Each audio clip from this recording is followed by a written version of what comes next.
muri make twagomba tubabaze turabona iki gihe tugezemo iminsi turi mu minsi yo guhimbaza Noel. Mbega mwebwe mu mishengero iwanyu Noel muyiha isiguro iyihe canke muri make muyakira gute?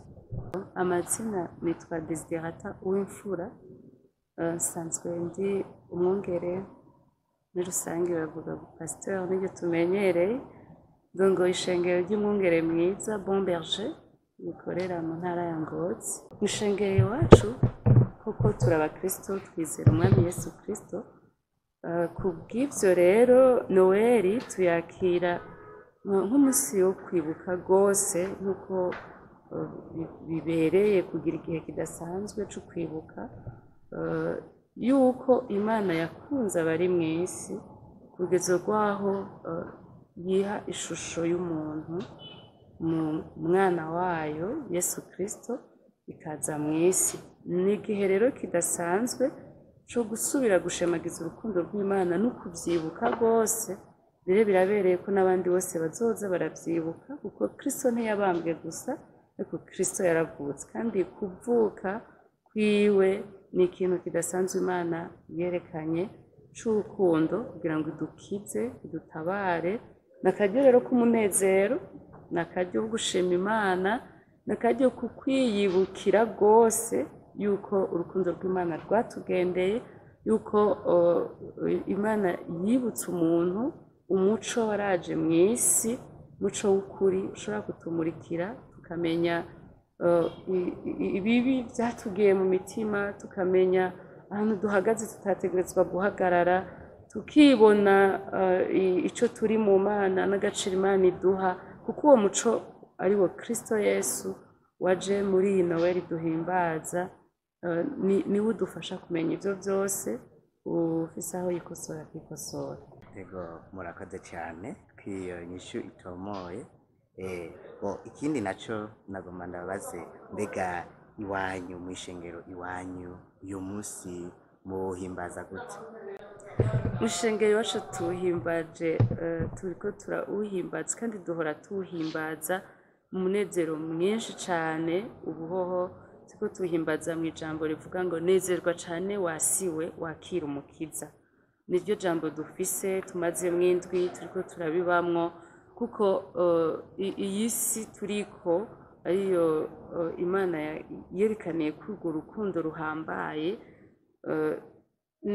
N'ahantu canke se niho hari twebwe abafise impwemu z'abazima duhumeka, kandi niho Imana yagendeye kugira ngo idukize ivyaha. Rero ko tuwuhimbaza tunezerwa, dutunganya n'ubundi imitima yacu, mugabo turifuza yuko muri uku guhimbaza Noel umuntu wese yakira umunezero Imana yaje kutuzanira, kuturuhura, kudutabara. Umuntu ave mu gahinda, umuntu ave mu kwama aboshwe n'ingeso mbi, umuntu ave mu kwama ababaye. Two tuwuhimbaza tuzi imbere y'Imana twishimira. Mbere tumaze indwi yose dufise amasengesho adasanzwe yo kwegera Imana muri ubwo buryo, kugira ngo dusubire tuyishimire, kuko n'ubuntu budasanzwe twahishuriwe ko twagiriwe kubaho nyene twaranabimenye, kuko hariho igihe tutari tubizi nk'uko tubizi ubu. Rero tuwuhimbaza mu kunezerwa, tuwuhimbaza mu gusubira kuraba ko mu by'ukuri ko tuvuga ko turi abakristo turibo, canke se hariho ukuntu tubivuga ku munwa gusa. Oya, tubivemo ibyo kubivuga ku munwa, tuba abakristo by'ukuri bazi ko Imana yabagendeye kandi bagendana nayo nk'uko isanzwe bigomba. Tuko tuwuhimbaza kandi tunezerwa, kandi niko bikwiye kwama bitugenda, niko tubibamwo, kugira ngo bikunde umuntu ave mu kagobwa umwansi yamushizemwo, asohoke yinjire mu mugambi Imana imufitiye, yinjire muri urwo rukundo ruhambaye Imana idufitiye. Twagomba tubabaze, mbega niyihe nyifato umukristo yarakwiye kwifata mu guhimbaza uyu munsi wa Noel? Kuko akenshi turazi benshi bawuhimbaza mu kurya neza, mu kwambara. Mbega iwanyu ho bimeze gute? Bambajije ikibazo ciza kandi gikenewe ko abantu benshi bacumva babisubira bakavyiyumvira nabo. Mbega nambaye neza nkanywa cane nkarya vyinshi, mbega bingana yuko nahimbaje Noel? Nanje nibaza ko ico kibazo dukwiye gusubira kucibaza twese.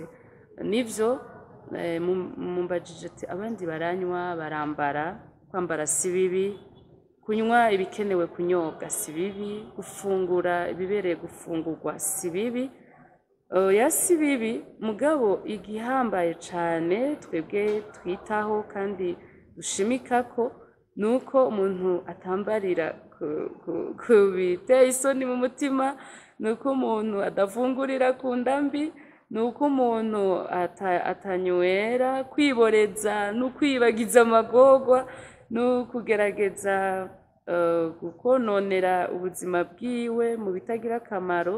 Mugabo twebwe twifuza ko kandi niko tubikora, namba umuntu anyoye nanywa ashima Imana, yambare ashima Imana. Ni ukuvuga Yesu yarigeze kuvuga ijambo rihambaye, aravuga ati ariko avuga ku bafarisayo, avuga ngo bameze ngo nk'imva ngo zikuyengeje kwingwa, ngo ariko indani ari imva, imbere hari y'imva, ari abantu bapfuye. Aravuga ngo bazikoze inkoko inyuma ariko indani hacafuye.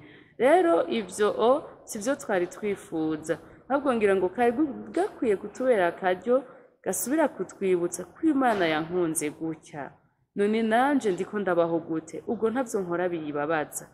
Umuntu agasubiramwo kwisuzuma. Ego nivyo twisuzuma ku munsi niko umukristo ategerezwa kubaho. Ngaho kuko kuba kabaye akaryo kadasanzwe, ngira ngo n'uwundi yari yaravyirengagije, kari gakwiye kumera akaryo ko kwiyumvira bisangwa Imana yadukunze gutyo, ubwo jewe ndiko mbaho nk'uko Imana yonezera. Ko birababaje kubabaza umukunzi, birababaje. Nico gituma rero nibaza ko birakenewe yuko duhimbaza Noeli tutitayeho gufungura gusa. Hari ikintu kibabaje, sinzi ko namwe murakibona, ningene mu minsi ya Noeli niho abasuma biba cane, niho abantu basambana na bunane biriko birajanamwo. Aho gushimira Imana yabarenganyije ico gihe, aho gushimira Imana yabagendeye, nico gihe biba, nico gihe bakubitana, nico gihe biboreza cane, nico gihe kwiboreza ngo vye kuvuga kwiya ku bwenge Imana yaguhaye ugaca ukora ibitajanye, niko ndanovyita. Rero birababaje nuko umuntu yemera ko Yesu aza kumuruhura, nuko umuntu yemera ko Yesu aganza muri we. Iyo Yesu aganje muri wewe, ibigutera umubabaro aravyirukana. Birasaba ko gusa umuntu yemera Yesu akaza akaba umwami, akaba umukiza, bitari mu majambo, mugabo vy'ukuri umwami aganje, umukiza wemerera akagukiza. Abenshi baranezereza imibiri yabo muri iki gihe mu kuja mu mangeso kanaka y'ukwinezereza, mugabo bidahimbara Imana. Nicari igihe rero co kudahimbara Imana, ahubwo ni igihe co guhimbara Imana kuruta uko twigeze. Ndashaka kumenyesha yuko Noeli si impuzu nshasha, Noeli si ibinyobwa vyinshi, Noeli ni umunezero ushobora kuronka ibinyobwa bitabonetse, ibifungurwa bitabonetse. Ni umunezero ushobora kuronka amahera menshi ataje, abagenzi batagihari cane, umuryango utakwagukiye, mbere wabuze n'uwawe. Yesu arasomora inguma akagufasha ukanezerwa. Rero impuzu nshasha nivyo tuzoza turazambara, n'uwundi munsi yambaye iraryoshe, mugabo nta muntu akwiye gutanga ibiguzi bidakenewe ngo agende kurondera ibintu bishasha ngo niho Noeli bije. Oya, twambaye bisanzwe, dufunguye bisanzwe, turanezerwa, tukabana n'Imana. Ariko ubishoboye si bibi, gusa ntibiba ari byo bibi vya mbere. Ca mbere kibe kubaha Imana.